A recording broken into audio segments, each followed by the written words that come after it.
اب آپ ام المؤمنین سیدہ عائشہ صدیقہ رضی اللہ عنہا کے حالات و واقعات سنیں۔ آپ رضی اللہ عنہا کا نام عائشہ جبکہ لقب صدیقہ تھا۔ کنیت ام عبداللہ تھی۔ آپ کے والد کا نام عبداللہ بن ابی قحافہ تھا، لیکن ان کو ابو بکر کے نام سے پکارا جاتا تھا۔ آپ کی والدہ کا نام ام رومان بنت عامر تھا۔ آپ باپ کی طرف سے قریشی اور ماں کی طرف سے کنانیہ تھیں۔ اس حساب سے سیدہ عائشہ رضی اللہ عنہا کا نسب نبی اکرم صلی اللہ علیہ وسلم سے 7ویں پشت پر اور ماں کی طرف سے 11ویں پشت پر مل جاتا ہے۔ آپ کے ہاں کوئی اولاد نہیں ہوئی۔ رسول اللہ صلی اللہ علیہ وسلم نے فرمایا تھا، تم اپنے بھانجے عبداللہ بن زبیر کے نام پر اپنی کنیت رکھ لو۔ جب عبداللہ بن زبیر پیدا ہوئے تو سیدہ عائشہ رضی اللہ عنہا انہیں گود میں اٹھا کر آپ کی خدمت میں لائیں، تو اس وقت آپ نے فرمایا، یہ عبداللہ ہے اور تم ام عبداللہ۔ دراصل عرب میں کنیت شرافت کا نشان تھی، اس لیے ہر مرد اور عورت اپنی کنیت ضرور رکھتا تھا۔ آپ رضی اللہ عنہا کی والدہ ام رومان کا پہلا نکاح عبداللہ ازدی سے ہوا تھا۔ عبداللہ ازدی کی وفات کے بعد سیدنا ابو بکر کے نکاح میں آئے۔ ان کے ہاں ابو بکر صدیق رضی اللہ عنہ سے صرف 2 بچے پیدا ہوئے، سیدنا عبد الرحمن رضی اللہ عنہ اور سیدہ عائشہ رضی اللہ عنہا۔ سیدہ عائشہ نبوت کے 4تھے سال پیدا ہوئیں۔ صحیح بخاری میں سیدہ عائشہ رضی اللہ عنہا کا اپنا بیان ہے کہ 6 سال کی عمر میں نبی صلی اللہ علیہ وسلم کے ساتھ میرا نکاح ہوا اور 9 سال کی عمر میں رخصتی ہوئی۔ اب میں نکاح کے طے ہونے کی تھوڑی سی تفصیل بیان کرتا ہوں۔ سیدہ خدیجہ رضی اللہ عنہا نبوت کے 10ویں سال انتقال کر گئیں۔ رسول اللہ صلی اللہ علیہ وسلم غمگسار بیوی کی وفات کے بعد اکثر غمگین رہتے تھے۔ صحابہ کرام نے یہ صورتحال دیکھ کر آپ سے اس بارے میں بات کی اور تجویز پیش کی کہ آپ دوسرا نکاح کر لیں۔ آپ نے فرمایا، ٹھیک ہے۔ صحیح بخاری میں ہے کہ نبی صلی اللہ علیہ وسلم کی طرف سے عائشہ صدیقہ رضی اللہ عنہا کے ساتھ نکاح کرنے کا پیغام سیدہ عائشہ کے ولی اور والد سیدنا ابو بکر صدیق رضی اللہ عنہ کو پہنچا تو انہوں نے کہا، میں تو آپ صلی اللہ علیہ وسلم کا بھائی ہوں، تو عائشہ کا نکاح آپ سے کیسے ہو سکتا ہے؟ اس پر نبی صلی اللہ علیہ وسلم نے فرمایا، تم میرے دینی بھائی ہو، نسبی نہیں، لہٰذا میرے ساتھ عائشہ کا نکاح ہو سکتا ہے، وہ میرے لیے حلال ہے۔ اس طرح نبی صلی اللہ علیہ وسلم کے ساتھ عائشہ رضی اللہ عنہا کا نکاح ہوا اور حق مہر 500 درہم مقرر ہوا۔ نکاح بہت سادگی سے ہوا۔ سیدہ عائشہ فرماتی ہیں کہ نبی اکرم صلی اللہ علیہ وسلم نے ایک روز فرمایا، اے عائشہ، نکاح سے پہلے تم مجھے 2 مرتبہ دکھائی گئیں۔ جبریل ریشم کے کپڑے میں کوئی چیز لپیٹ کر لائے اور کہا، یہ آپ کی بیوی ہیں۔ میں نے کپڑے کو کھولا تو وہ تم تھیں۔ چنانچہ میں نے کہا، اگر یہ اللہ تعالیٰ کا فیصلہ ہے تو اللہ ضرور کرے گا۔ امام سہیلی نے الاجابہ میں لکھا ہے کہ اس میں شک نہیں، انبیاء کا خواب وہی ہوتا ہے۔ گویا بذریعہ وحی نبی صلی اللہ علیہ وسلم کو اس نکاح کے بارے میں بتایا گیا۔ نکاح کے بعد 3 سال تک سیدہ عائشہ رضی اللہ عنہا اپنے میکے میں رہی۔ ہجرت کے بعد انتہائی سادگی سے رخصتی ہوئی۔ اس وقت رسول اللہ صلی اللہ علیہ وسلم کے پاس ضیافت کے لیے دودھ کے ایک پیالے کے سوا کچھ نہیں تھا۔ آپ نے دودھ کے پیالے میں سے خود نوش فرمایا، پھر سیدہ عائشہ کو دیا، انہوں نے بھی پیا۔ رخصتی کے وقت آپ کی عمر 9 سال تھی۔ رخصتی شوال 1 ہجری میں ہوئی۔ بعض اہل علم نے کہا کہ رخصتی 2 ہجری میں ہوئی۔ سیدہ عائشہ رضی اللہ عنہا کا حجرہ چھوٹا سا تھا، دیواریں مٹی کی تھیں، چھت کھجور کے پتوں اور ٹہنیوں کی تھی۔ ان کے اوپر کمبل ڈال دیا گیا تھا تاکہ بارش میں نہ ٹپکے۔ چھت کی بلندی اتنی تھی کہ آدمی ہاتھ سے چھو سکتا تھا۔ دروازے پر ایک پٹ کا کواڑ تھا جو ساری عمر کبھی بند نہ ہوا۔ پردے کے طور پر ایک کمبل دروازے پر پڑا رہتا۔ یہ تو حجرے کی کیفیت تھی۔ اس کے اندر کی کل کائنات 1 چارپائی، 1 چٹائی، 1 بستر اور 1 کھجور کی چھال بھرا تکیہ۔ کھجوریں رکھنے کے لیے 1-2 مٹکے، پانی رکھنے کا ایک برتن اور پانی پینے کے لیے ایک پیالے پر مشتمل تھی۔ گھر میں کھانا پکانے کی نوبت بہت کم آتی تھی۔ خود سیدہ عائشہ رضی اللہ عنہا فرماتی ہیں، کبھی بھی 3 روز متواتر ایسے نہیں گزرے کہ خاندان نبوت نے پیٹ بھر کر کھانا کھایا ہو۔ 3 چاند گزر جاتے، گھر میں آگ نہیں جلتی تھی، صرف چوہارے اور پانی پر گزارا تھا۔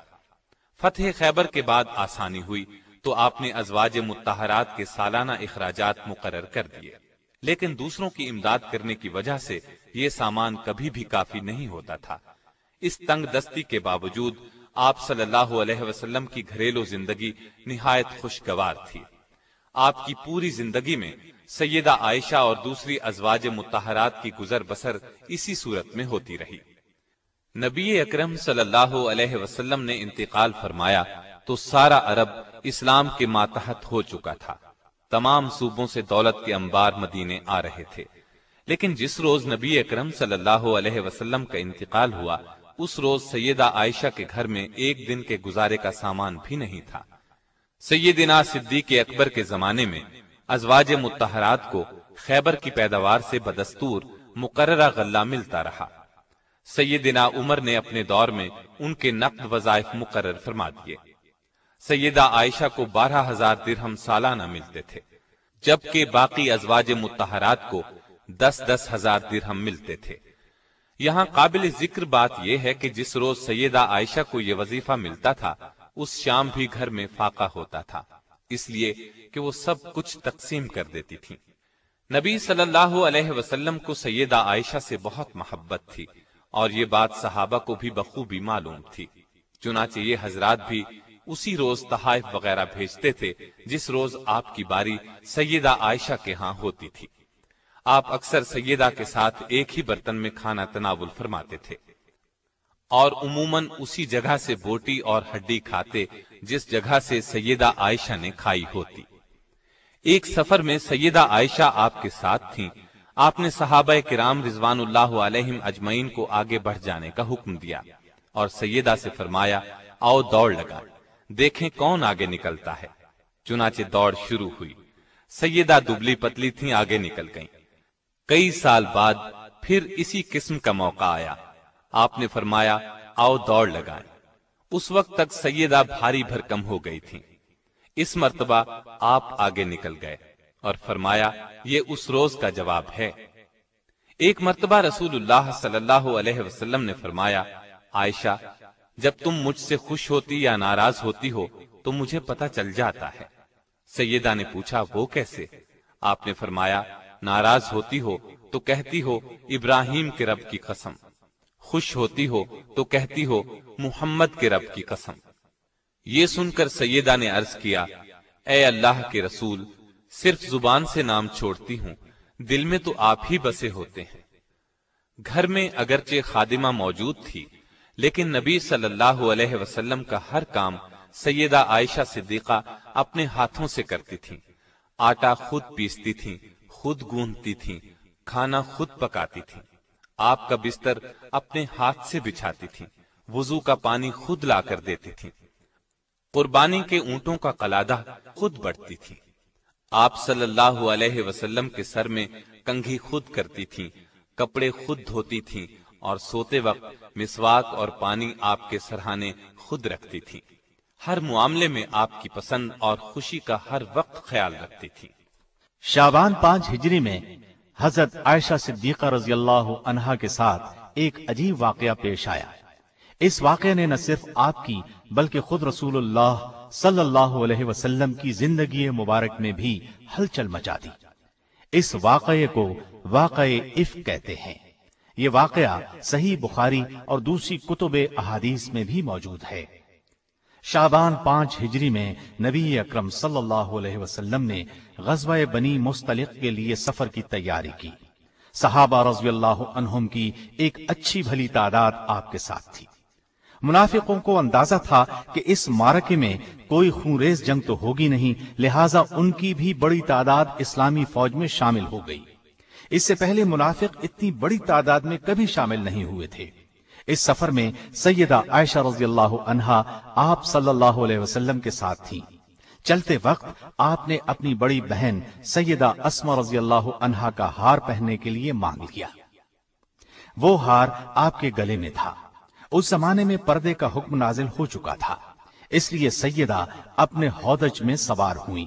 جب انہیں اتارا جاتا تو ہودج سمیت اتارا جاتا۔ ہودج پر پردے لٹکے رہتے۔ اس زمانے میں آپ بہت کمزور اور دبلی پتلی تھی، چنانچہ ہودج اٹھانے والوں کو کچھ محسوس نہیں ہوتا تھا کہ سیدہ اس میں سوار بھی ہیں یا نہیں۔ غزوہ بنی مستلق سے واپسی پر مدینے کے قریب ایک مقام پر نبی اکرم صلی اللہ علیہ وسلم نے قیام فرمایا۔ رات کے پچھلے پہر قافلے کو روانگی کا حکم پہلے ہی دے دیا گیا تھا، لیکن سیدہ کو اس حکم کا علم نہیں تھا۔ قافلے کی روانگی سے کچھ دیر پہلے سیدہ اپنے ہودج سے نکل کر قضائے حاجت کے لیے قافلے سے دور نکل کر آڑ میں چلی گئیں۔ فارغ ہو کر لوٹیں تو گلے پر ہاتھ لگا، دیکھا تو ہار نہیں تھا۔ بہت گھبرائیں اور وہیں واپس جا کر ہار تلاش کرنے لگی۔ سیدہ کا خیال تھا ابھی لوٹ آؤں گی، اس لیے کسی کو نہ بتایا کہ وہ اس طرف جا رہی ہیں۔ ادھر قافلہ چونکہ روانگی کے لیے تیار تھا، اس لیے خادموں نے خیال کیا کہ سیدہ اپنے ہودج میں ہیں۔ انہوں نے ہودج کو اونٹ پر رکھا اور کوچ کیا۔ ہودج کو اونٹ پر رکھتے وقت انہیں اس کے ہلکے ہونے کا احساس نہ ہوا، اس لیے کہ سیدہ عائشہ رضی اللہ عنہا کا وزن بہت کم تھا۔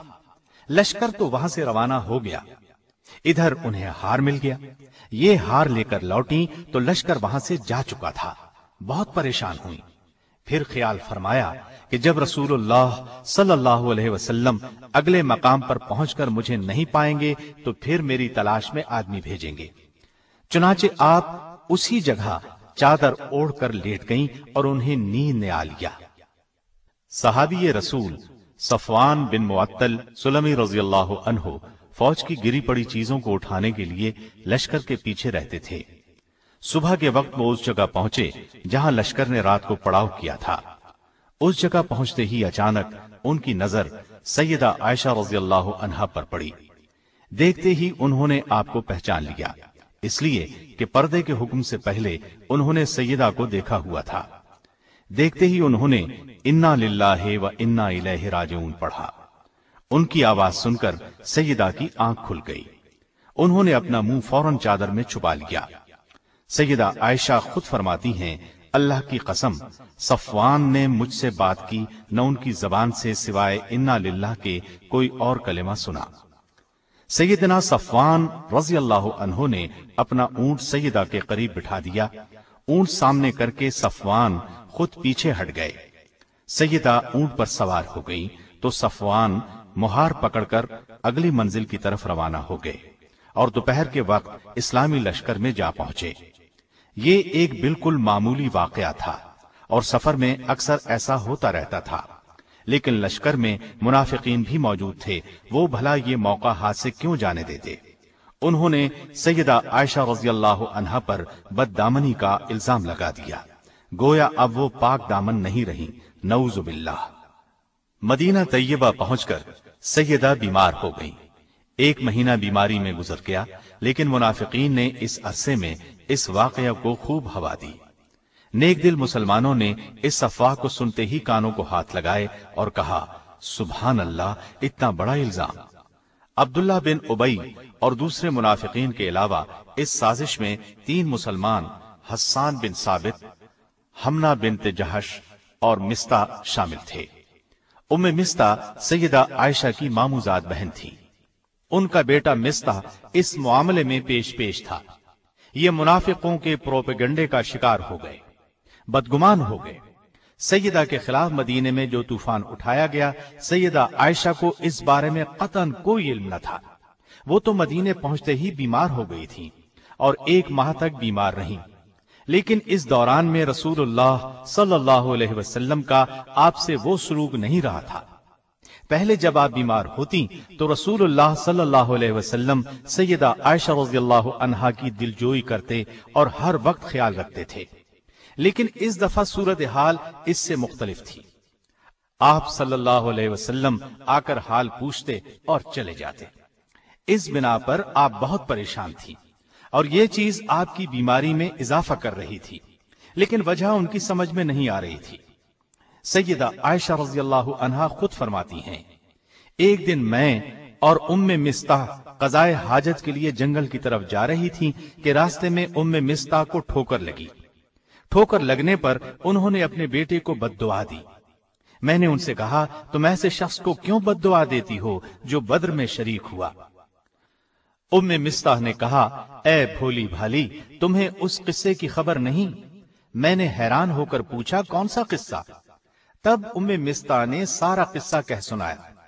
یہ سنتے ہی میرے پاؤں تلے سے زمین نکل گئی، مرض میں اور شدت آ گئی، لرزہ طاری ہو گیا، اس قدر صدمہ ہوا کہ جی چاہا کسی کنویں میں گر جاؤں۔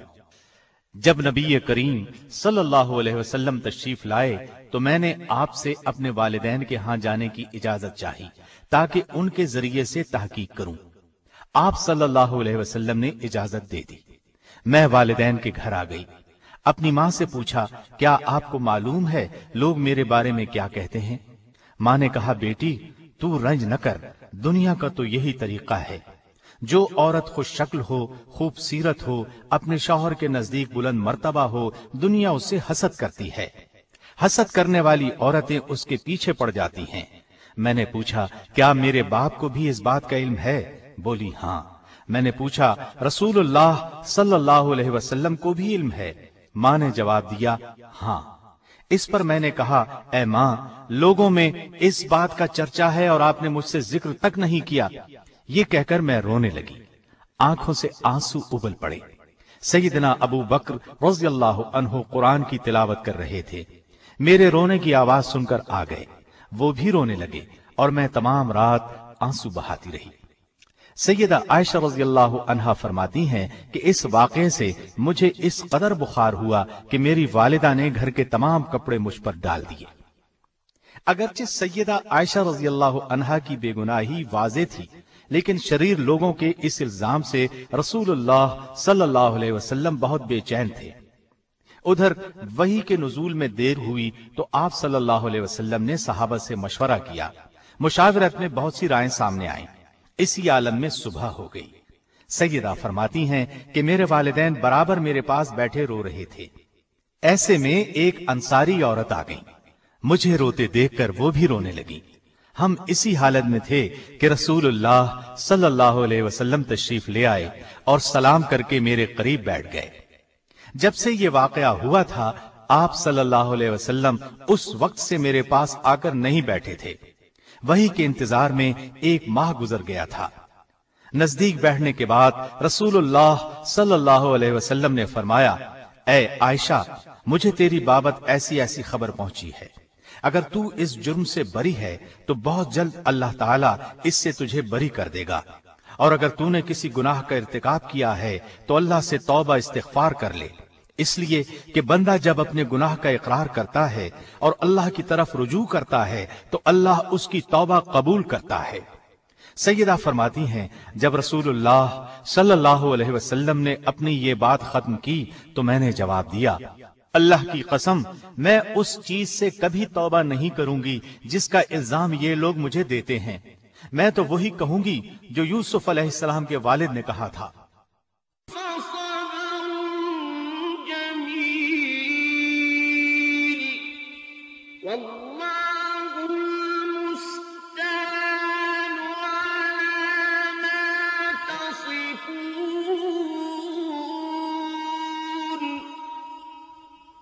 اور یہ کہہ کر میں بستر پر جا کر لیٹ گئی۔ اس وقت مجھے یقین ہو چکا تھا کہ اللہ تعالیٰ میری مدد ضرور فرمائے گا۔ مجھے اس بات کا تصور بھی نہیں تھا کہ اللہ تعالیٰ میرے بارے میں ایسی وحی نازل فرمائے گا جس کی تلاوت ہمیشہ ہوتی رہے گی۔ رسول اللہ صلی اللہ علیہ وسلم ابھی اپنی جگہ سے اٹھے نہیں تھے کہ اچانک وحی کے آثار نمودار ہوئے۔ باوجود سردی کے آپ صلی اللہ علیہ وسلم کی پیشانی مبارک سے موتیوں کی طرح پسینے کے قطرے ٹپکنے لگے۔ جو ہی وحی کا نزول ختم ہوا، آپ صلی اللہ علیہ وسلم کا چہرہ انور مسرت اور خوشی سے چمک اٹھا۔ آپ نے مسکراتے ہوئے پیشانی سے پسینہ پونچھا، میری طرف متوجہ ہوئے اور پہلا کلمہ جو آپ صلی اللہ علیہ وسلم کی زبان مبارک سے نکلا وہ یہ تھا: عائشہ تمہیں خوشخبری ہو، بے شک اللہ تعالیٰ نے تمہاری برات نازل کی ہے۔ یہ سنتے ہی میری والدہ نے کہا، عائشہ اٹھو، اپنے خاوند کا شکریہ ادا کرو۔ اس پر میں نے کہا، میں اپنے اللہ کا شکر ادا کروں گی جس نے میری برات نازل فرمائی، میں کسی اور کی ممنون نہیں۔ اس کے بعد نبی کریم صلی اللہ علیہ وسلم نے فرمایا، اللہ تعالیٰ نے تمہاری برات میں یہ آیات نازل فرمائی ہیں: تحقیق جو لوگ یہ بہت بڑا طوفان باندھ لائے ہیں یہ بھی تم ہی میں سے ایک جماعت ہے، تم اسے اپنے لیے برا نہ سمجھو بلکہ یہ تو تمہارے حق میں بہتر ہے۔ ہاں ان میں سے ہر شخص پر اتنا ہی گناہ ہے جتنا اس نے کمایا ہے، اور ان میں سے جس نے اس کے بہت بڑے حصے کو سر انجام دیا ہے اس کے لیے عذاب بھی بہت بڑا ہے۔ اس بات کو سنتے ہی مسلمان مردوں اور مسلمان عورتوں نے اپنے لیے نیک گمان کیوں نہ کیا اور کیوں نہ کہا، یہ سری بہتان ہے، اور اس پر 4 گواہ کیوں نہ لائے؟ پس جب یہ لوگ گواہ نہیں لائے تو یہ لوگ یقیناً اللہ کے نزدیک جھوٹے ہیں۔ اگر تم پر دنیا اور آخرت میں اللہ کا فضل اور مہربانی نہ ہوتی تو یقیناً تم نے جس بات کے چرچے شروع کر رکھے تھے اس بارے میں تمہیں سخت عذاب پہنچتا، جبکہ تم اسے اپنی زبانوں سے نقل در نقل کرنے لگے اور اپنے منہ سے وہ بات نکالنے لگے جس کی تمہیں تحقیق نہ تھی۔ تم اسے ہلکی بات سمجھتے رہے جبکہ اللہ کے نزدیک بہت بڑی بات تھی۔ اور تم نے ایسی بات کو سنتے ہی کیوں نہ کہہ دیا کہ ہمیں ایسی بات منہ سے نکالنی بھی لائق نہیں؟ تمہیں یہ کہنا چاہیے تھا، یا اللہ تو پاک ہے، یہ تو بہت بڑا بہتان اور تہمت ہے۔ اللہ تعالیٰ تمہیں نصیحت کرتا ہے کہ آئندہ ایسی حرکت نہ کرنا اگر تم ایمان والے ہو، اور اللہ تعالیٰ تمہارے لیے اپنے احکام واضح طور پر بیان کرتا ہے، اور اللہ علیم اور حکیم ہے۔ تحقیق جو لوگ مسلمانوں میں برائی پھیلانے کے آرزو مند رہے ہیں ان کے لیے دنیا اور آخرت میں دردناک عذاب ہے، اور اللہ خوب جانتا ہے اور تم نہیں جانتے۔ اور اگر تم پر اللہ کا فضل اور رحم نہ ہوتا تو تم تباہ ہو جاتے، بے شک اللہ شفقت کرنے والا اور رحیم ہے۔ جو ہی نبی کریم صلی اللہ علیہ وسلم یہ آیات تلاوت کر کے فارغ ہوئے، سیدنا ابو بکر رضی اللہ عنہ اٹھے اور سیدہ عائشہ رضی اللہ عنہا کی پیشانی کو چوم لیا۔ اس کے بعد آپ صلی اللہ علیہ وسلم مسجد میں تشریف لائے اور مجمع عام میں ان آیات کی تلاوت فرمائی۔ پھر ان 3 حضرات مصطح بن اساسہ، حسان بن ثابت اور حمنہ بنت جحش رضی اللہ عنہم پر حد قذف جاری کی۔ 80 درے مارے گئے جو اپنی سادہ لوہی کی بنا پر منافقین کے دھوکے میں آ گئے تھے۔ ان لوگوں نے اپنی غلطی سے توبہ کی، اور عبداللہ بن ابی کے بارے میں مشہور قول یہ ہے کہ اس پر حد جاری نہیں کی گئی، اس لیے کہ وہ منافق تھا۔ سیدہ رضی اللہ عنہا کی شان میں نازل ہونے والی آیات نے ان کی عزت اور عظمت کو 4 چاند لگا دیے، اور منافقوں کا منہ کالا ہوا۔ نزول وحی میں جو 1 ماہ کی دیر ہوئی اس میں حکمت یہ بیان کی جاتی ہے کہ سیدہ کو یقین ہو جائے کہ اللہ کے سوا کسی سے امید وابستہ نہیں رکھی جا سکتی۔ ان آیات اور روایات سے ایک بات یہ ثابت ہوتی ہے کہ علم غیب سوائے اللہ کے اور کسی کو نہیں، اس لیے کہ نبی کریم صلی اللہ علیہ وسلم 1 ماہ سے زائد عرصہ اس سلسلے میں پریشان رہے جب تک اللہ تعالیٰ نے نہ بتایا، حقیقت کا پتہ نہ چلا۔ ایک اور سفر میں سیدہ آپ کے ساتھ تھی۔ سیدہ کے گلے میں ہار تھا۔ قافلہ واپس ہو کر مقام جیش پہنچا تو ہار ٹوٹ کر گر گیا۔ سیدہ نے فوراً آپ صلی اللہ علیہ وسلم کو اطلاع دی۔ صبح قریب تھی۔ آپ نے قافلے کو پڑاؤ کا حکم دیا۔ ایک شخص کو ہار کی تلاش میں بھیجا۔ جہاں پڑاؤ ڈالا گیا وہاں پانی نہیں تھا۔ اتنے میں نماز کا وقت ہو گیا۔ لوگ ابو بکر صدیق کے پاس آئے اور بولے، آپ کی بیٹی نے ہمیں مشکل میں ڈالا ہوا ہے۔ سیدنا ابو بکر عائشہ صدیقہ کے پاس آئے۔ نبی صلی اللہ علیہ وسلم ان کی گود میں سر رکھ کر آرام فرما رہے تھے۔ ابو بکر نے غصے سے فرمایا، بیٹی، ہر دفعہ تم ہی سب کے لیے مصیبت کا سبب بنتی ہو۔ آپ نے ان کے پہلو میں کئی کونچے بھی مارے، لیکن سیدہ نے نبی صلی اللہ علیہ وسلم کی وجہ سے حرکت تک نہ کی۔ جب آپ بیدار ہوئے تو اللہ تعالی نے تیمم کی آیت نازل فرمائی۔ اس آیت میں مسلمانوں کو بتایا گیا کہ پانی نہ ملنے کی صورت میں تیمم کر کے نماز ادا کرو۔ یہ سہولت حاصل ہونے پر ابو بکر رضی اللہ عنہ کو خاص مسرت ہوئی۔ آپ نے 3 بار کہا، بیٹی، بلا شک تو بڑی مبارک ہے۔ صحابہ نے تیمم کر کے نماز ادا کی تو تمام صحابہ بے حد خوش ہوئے۔ اس وقت صحابہ نے کہا، یہ ابو بکر کے گھرانے کی برکت ہے، اور یہ پہلی برکت نہیں، ان کی وجہ سے اور بھی بہت سی آسانیوں کے حکم نازل ہو چکے ہیں۔ سیدہ عائشہ جوانی میں بیوہ ہو گئیں۔ آپ رضی اللہ عنہا نے رسول اللہ صلی اللہ علیہ وسلم کے ساتھ صرف 9 سال گزارے۔ رسول اللہ صلی اللہ علیہ وسلم کی وفات کے وقت عائشہ صدیقہ رضی اللہ عنہا کی عمر صرف 18 برس تھی۔ نبی صلی اللہ علیہ وسلم نے اپنی زندگی کے آخری دن سیدہ عائشہ کے حجرے میں گزارے، انہی کی آغوش میں انتقال فرمایا۔ آپ کی تدفین آپ ہی کے حجرے میں ہوئی۔ آپ کے بعد سیدہ نے 50 سال بیوگی کی زندگی گزاری۔ نبی صلی اللہ علیہ وسلم کے بعد سیدہ عائشہ صدیقہ رضی اللہ عنہا کے والد خلیفہ بنے، 2.25 سال تک خلیفہ رہے، پھر ان کا بھی وقت آن پہنچا۔ ان کے بعد سیدنا فاروق اعظم خلیفہ ہوئے۔ ان کے زمانے میں تمام ازواج مطہرات کو 10-10 ہزار اور سیدہ عائشہ کو 12,000 سالانہ وظیفہ دیا جاتا تھا۔ جو ہی یہ سالانہ خرچ ملتا غریبوں میں تقسیم کر دیا جاتا۔ سیدہ عائشہ رضی اللہ عنہا سیدنا عثمان، سیدنا علی اور سیدنا حسن بن علی رضی اللہ عنہم کے ادوار خلافت میں بقید حیات رہیں، حتیٰ کہ سیدنا امیر معاویہ رضی اللہ عنہ کی مدت خلافت ختم ہونے سے 2 سال پہلے 17 رمضان المبارک 58 ہجری کو انتقال کیا۔ اس وقت آپ رضی اللہ عنہا کی عمر 63 برس تھی۔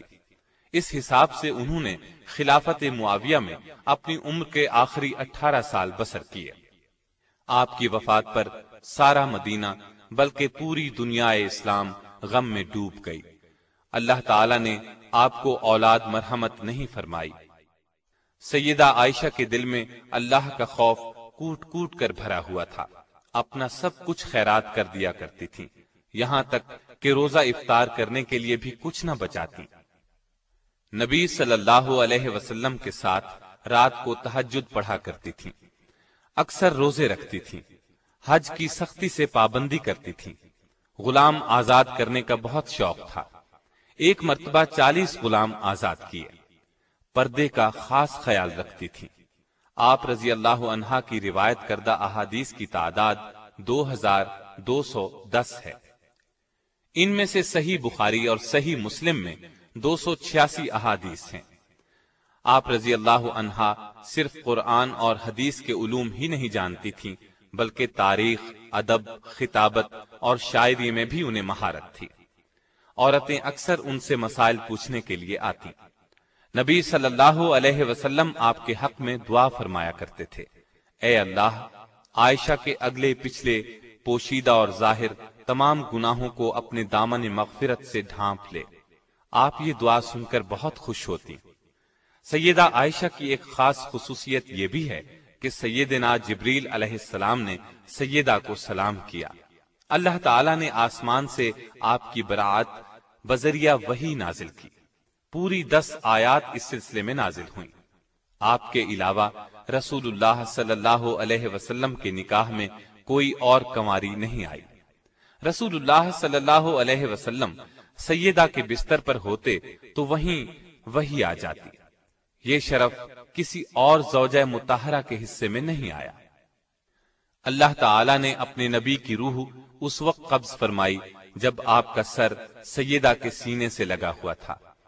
انتقال بھی اسی رات ہوا جس رات ان کی باری تھی۔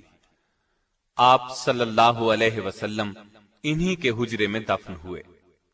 اللہ تعالی کی سیدہ عائشہ رضی اللہ عنہا پر ہزارہا رحمتیں ہوں۔